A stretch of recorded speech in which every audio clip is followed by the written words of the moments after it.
Hello YouTube, and welcome to Choose to be Inspired. I'd like to spend a few moments with you before we start these sessions to talk a little bit about hypnosis. Perhaps answer some questions you may have on your mind. This will save you a lot of time in the future for you to get the best results possible. If you have any questions, please feel free to write them in the comment section below. Now, for you to understand how hypnosis works, it is important for you to know how your mind works. First, we have a conscious mind. Well, that is where we are right now. Below the level of awareness, we have something called the subconscious mind. And yet deeper still, there's another part of us called the unconscious mind. Basically, the unconscious mind does two things. First, it controls the strength or weakness of the immune system. And secondly, it controls the functions, the automatic body functions such as our heart beating, our breathing, and things of that order. For the purposes of hypnosis, the unconscious mind does not come into play, so we will forget about that part of us right now. The conscious mind is where we spend most of our time. I want you to understand that it basically only does four things, and not much more. The first thing it does is analyze. What is that? Well, that is the part of us that looks at problems, analyzes them, and figures a way to solve those particular problems bothering us at that moment. It is also the part of us that makes hundreds of decisions we have to make on an average day. Decisions we think are automatic, but in fact are not. Things like, should I open that door? Should I turn the water on? Or should I tie my shoelaces? Well, we think those are automatic functions, but we must make a decision as to whether or not we want to do those things. The second part of the conscious mind is called willpower. Now, we are all familiar with willpower. We have all heard, I'm going to put down this packet of cigarettes and nothing on the earth will make me start smoking again. Well, we all know how long that generally lasts. When people go on a diet, how long does that generally last? Just until our willpower weakens and the old habit comes back again. The third part of the conscious mind is what we call working memory. This is the memory we need every day. Remember to put our bins out later. Remember to get the milk on the way home. The fourth part of our conscious mind is critical factor, the blocking part of the conscious mind, which we will talk about later. That is all the conscious mind does. It is logical, very analytical, short-term, and frequently wrong. Now, the real you, me, and everybody else lives in the level below the conscious mind, which is called the subconscious mind. The subconscious mind is extremely powerful. It can make you do anything you want to be, rich and famous, thin or overweight, happy or sad. In order to understand how the subconscious mind works, you need to understand that it is very much like a computer, and it operates just like a computer operates. You know that if you have a computer with no programs on it, it just sits there and doesn't do anything. This computer can only operate on the programming that is placed on it, and it must operate on that programming. It has no choice. You know, if you change the programming on the computer, it can no longer operate on the old programming, and it must operate on the new programming that has been loaded onto it. Well, this is the way our subconscious mind works. It's just like a computer. It functions on the same rules and regulations as an electronic one does. Only it does so much more. It is so much more powerful. From the day we are born, our computer is programmed every day through our life experiences. Every day we add programming to our internal computer. Now, the primary rules of our computer is this. It must make us into the type of person that it perceives us to be, based on all the programming that has ever been placed on it, and will continue to be placed into it until the day we die. For example, if that computer says we are a success or a failure, that is what we are. So what is the operational software in our internal computers? First is all of our memory.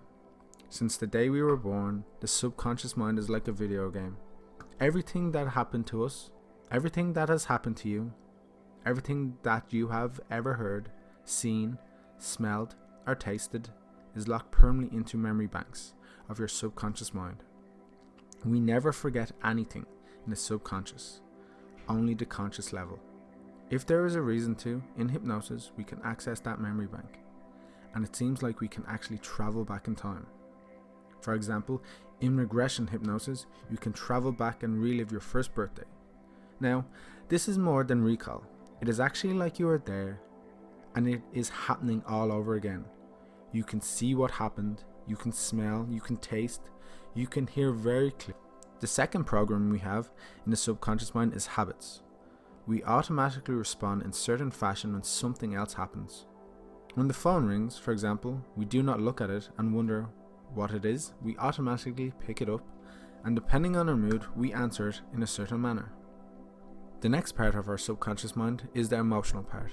Of course, we would not want to be without emotions, love and caring, and all those other good emotions. But sometimes our emotions get us into trouble. The conscious mind cannot deal with emotions in any way. This is not part of its job. The next thing in the subconscious mind, and probably the most important part of it, is our protective mind. It must protect us against danger, real or imagined. You can see something imagined, but the subconscious mind is just as if it was really happening. It cannot tell the difference, and it must protect us against danger. The last property of the subconscious mind is a negative one. Although the subconscious mind is so powerful, it is also the laziest part of us. It does not like to do the work that is required to accept positive suggestions to give change in areas where we would like to have change. It likes to keep things the way they are. It takes too much work to make change in a positive way, and positive suggestions are the most difficult things to get into our subconscious mind. On the other hand, negative suggestions go in deeper.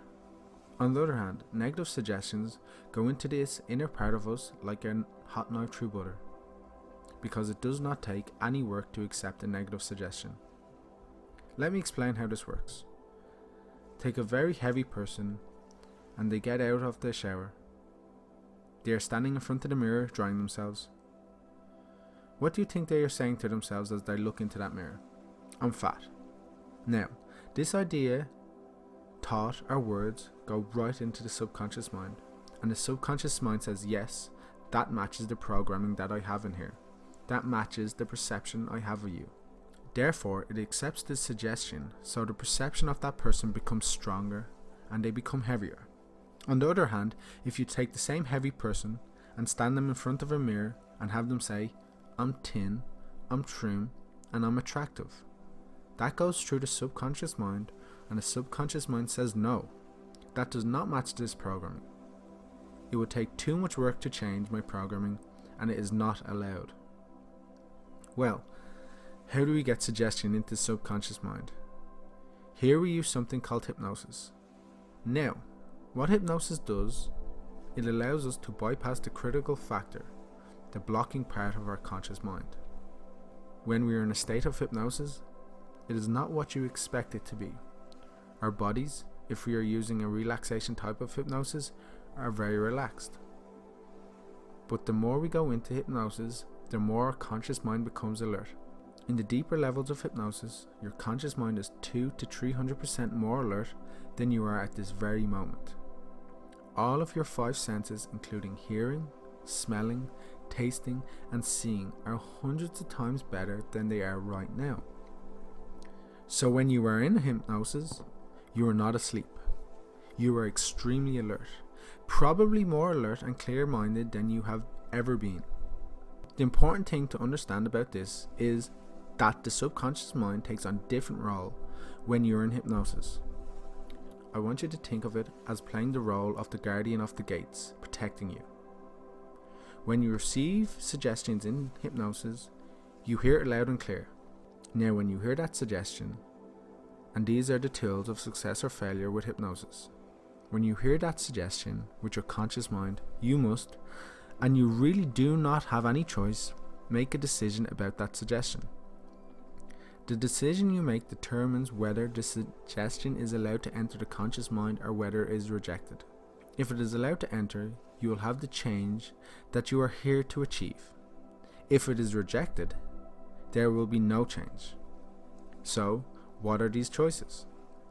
The first one could be, When you hear this suggestion, you think or say to yourself, I like that suggestion. I want it. This mental attitude at the conscious level allows that suggestion to go into your computer, your subconscious mind, and changes begin. Unfortunately, you have the other choice. The second choice could be, well, actually, I don't like that suggestion, or feeling that if something against your morals or beliefs, which would be rejected immediately. If the suggestion is a little bit uncomfortable to you, it is rejected. Well, if that suggestion sounds just the tiniest bit uncomfortable to you for any reason, it is automatically blocked by the critical factor of the conscious mind, and it is not allowed to enter the computer, and there is no change. The critical factor will not let anything into your subconscious mind that you do not like, even if it is only a slight dislike of that suggestion. The third choice could be that you are neutral about the suggestion. You don't care if you get it, or you don't care if you don't get it. It is a kind of meaningless suggestion to you. The conscious mind blocks this suggestion, and it is not allowed to enter the computer. The only time a suggestion is allowed to go into your computer is if you take the mental attitude when you hear the suggestion, I like that suggestion, I want it. And that's how easy it is. Here's a great tip. The easiest way to accept the suggestions which are for your benefit is this. All you have to do is imagine and pretend that everything I say to you is true. And that's it. Your subconscious mind will then take on suggestions, so you have strong change here. If you allow me to be your guide, I'll show you how to place yourself in a beautiful state of hypnosis, feeling the physical relaxation and mental alertness. If you allow me to be your guide, I will show you how to stay there until we are finished. If you ever do not want to be in this beautiful relaxed state, the slightest thought by you and it's over, and you're back to your normal state of awareness. But if you follow my guidance, I'll show you how to stay there.